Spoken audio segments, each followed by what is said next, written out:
African Child, Chapter 12. When I went back to Kurosa with my proficiency certificate in my pocket, and feeling, I must confess, a little swollen-headed by my success, I was of course received with open arms, just as I had been received at the end of every scholastic year, with the same eagerness, the same warm affection. This year, a fresh sense of pride was there. On the road from the station to our compound, there had been the most enthusiastic demonstrations to welcome me, and they had all sprung from the same love, the same friendship. But even as my parents pressed me to their breasts, my mother perhaps rejoicing more at my return than at the diploma I had won, my mind was uneasy, especially as regards my mother. This was because before leaving Conakry, the head of the school had sent for me and had asked me if I would like to go to France to complete my studies. I had lightly answered yes, but I had said it without consulting my parents, without having consulted my mother. My uncles in Conakry had told me that it was a unique opportunity, and that I did not deserve to live if I turned it down. What would my parents say? Particularly my mother. I did not feel at all comfortable. I waited until the ecstatic greetings had died down a little, and then I exclaimed, as if the news would be a source of delight to everyone. And that's not all. The headmaster wants to send me to France. To France? Said my mother. I saw her face contract. Yes, I shall be given a scholarship. It will not cost you anything. As if the cost mattered, said my mother. Do you mean to say you're going to leave us again? Well, I don't know yet. I could see what I had already feared, that I had been rather too hasty and imprudent in saying yes to the headmaster. You're not going, said my mother.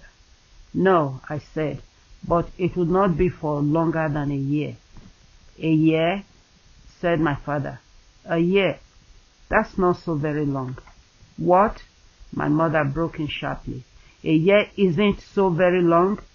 For the last 4 years our son has hardly ever been with us, except for the holidays, and you can stand there and say a year is not so very long?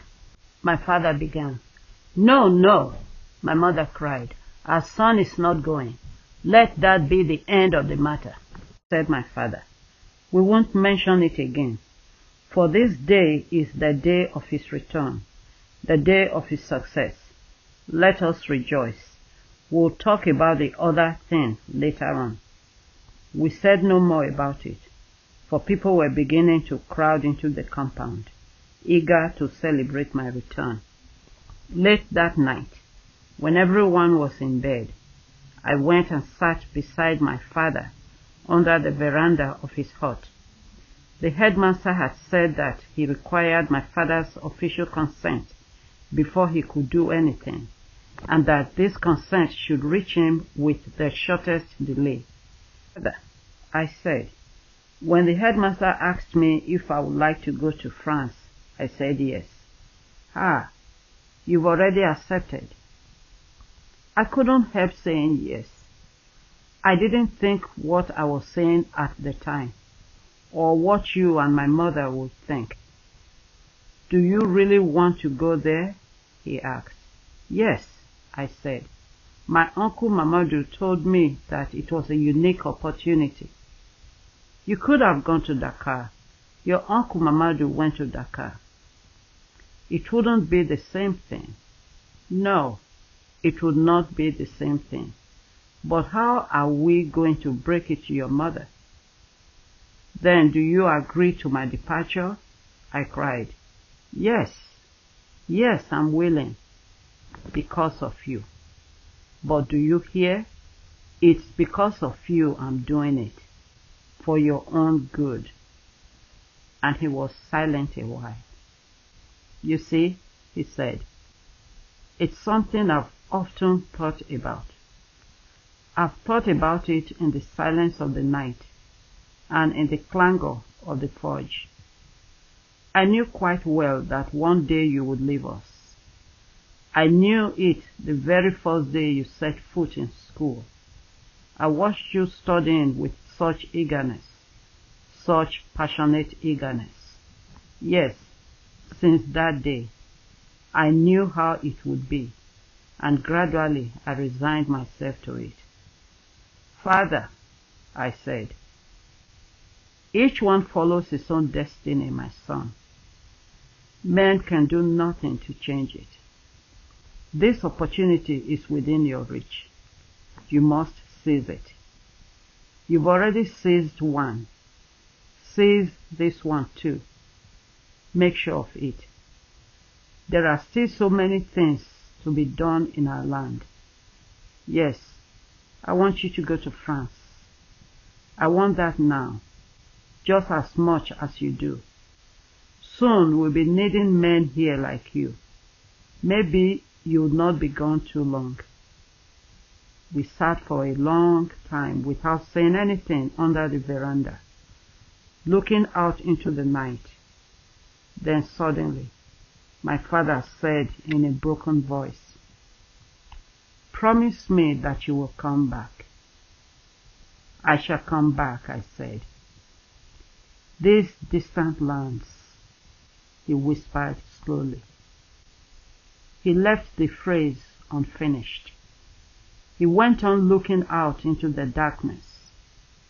I could see him, by the light of the storm lantern, looking out into the night, as if at a fixed point, and frowning as if he was dissatisfied or uneasy at what he saw there. "Are you looking at?" I asked. "Beware of ever deceiving anyone," he said. "Be upright in thought and deed, and God shall be with you." Then he made what seemed a gesture of despair, and turned his eyes away from the darkness.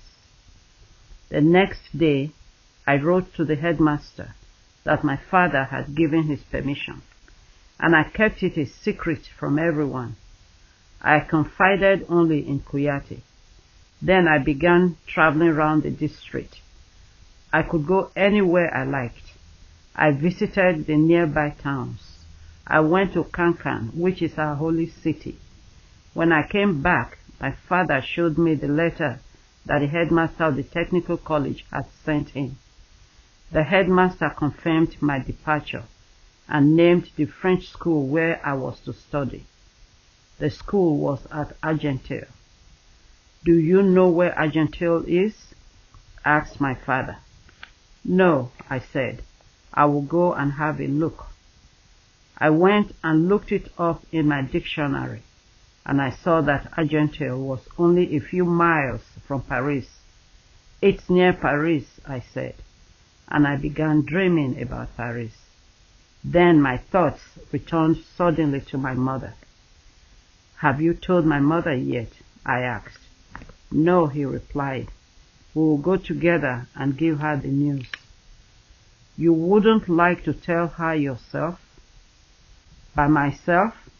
No, my son. Believe me, even if both of us go, we will be outnumbered." And we went to look for my mother. We found her crushing millet for the evening meal.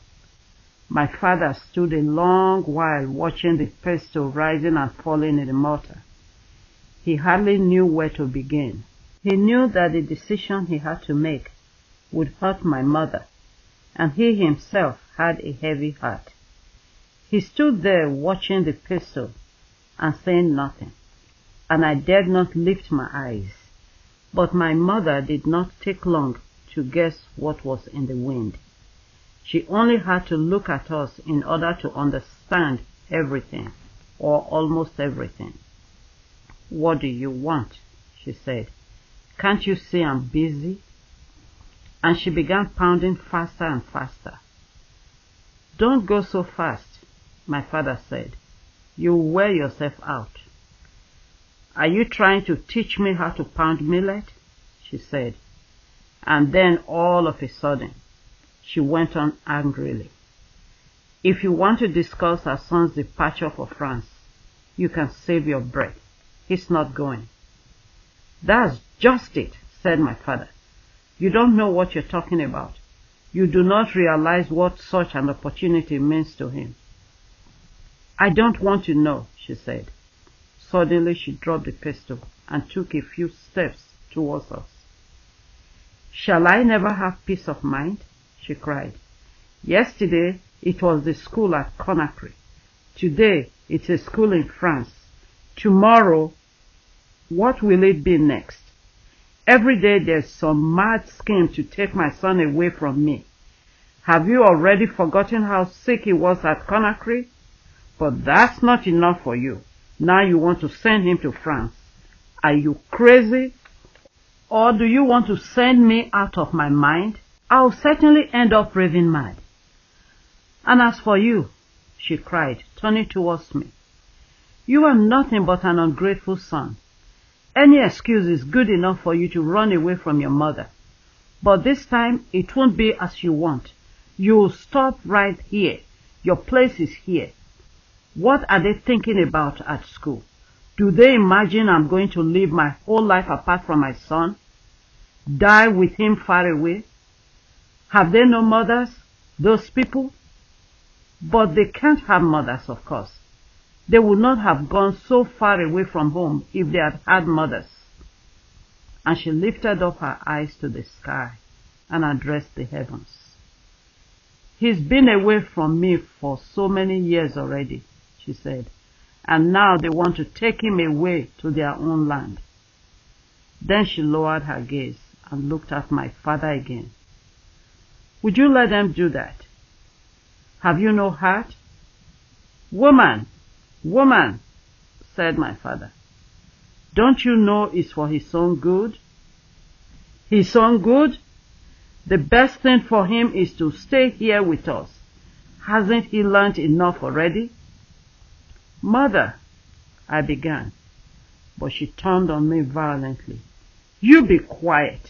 You're still just a little boy, a nobody. What do you want to go so far away for? Do you so much as know how people live out there?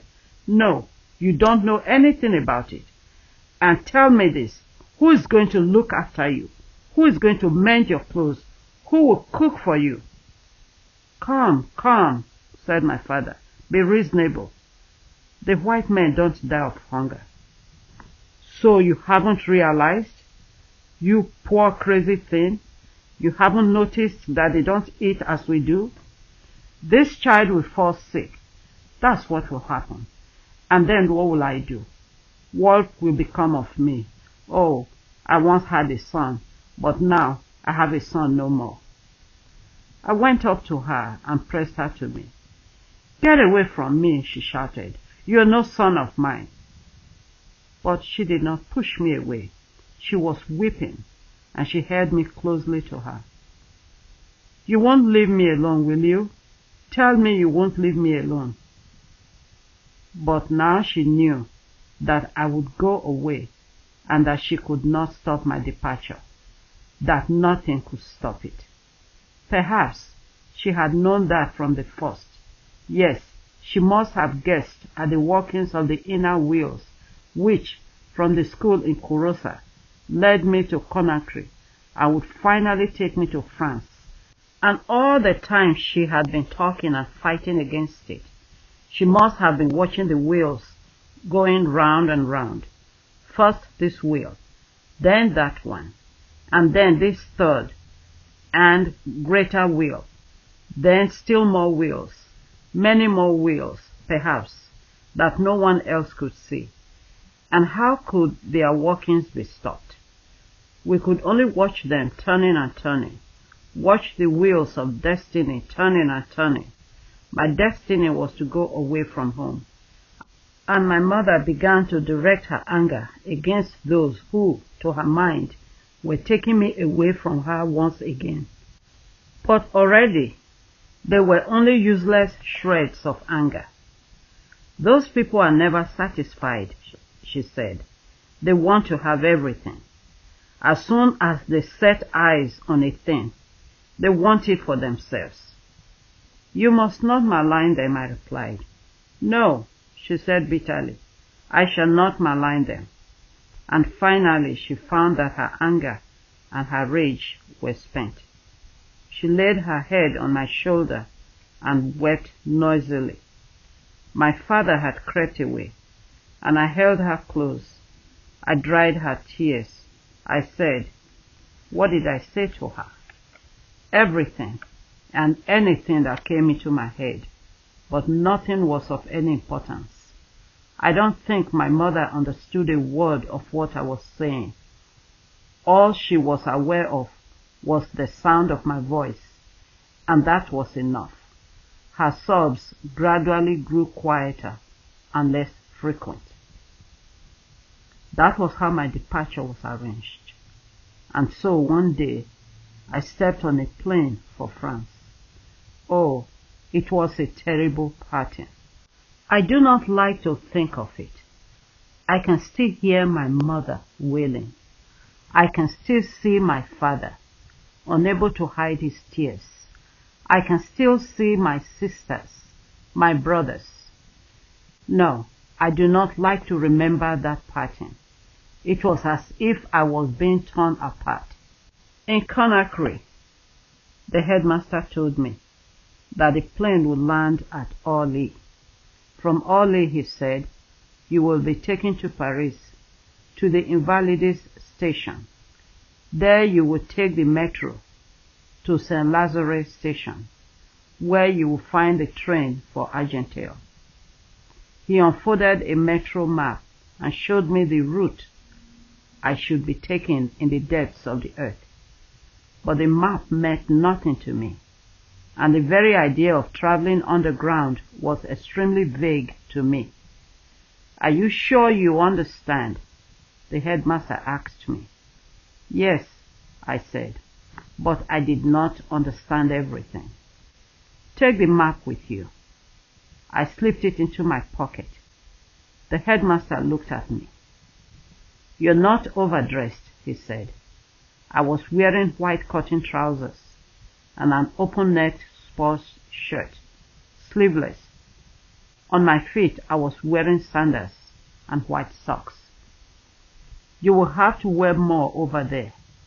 At this time of the year, it's already beginning to get colder.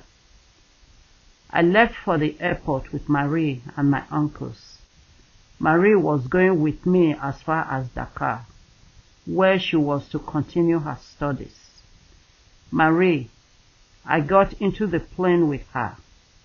I was crying. We were all crying. Then the propeller began to turn. In the distance, my uncles were waving to us for the last time, and the earth, the land of Guinea, began to drop rapidly away. Are you glad to be going? Marie asked me when the plane was nearing Dakar. I don't know, I answered. I don't think so. And when the plane landed at Dakar, Marie said to me, will you be coming back? Her face was wet with tears. Yes, I said, yes, and nodded in the affirmative again as I fell back, right back in my seat, for I did not want anyone to see my tears. Surely I would be coming back. I sat a long while without moving, my arms folded, tightly folded, to stifle the heaving of my breast. Later on, I felt something hard when I put my hand in my pocket. It was the map of the metro.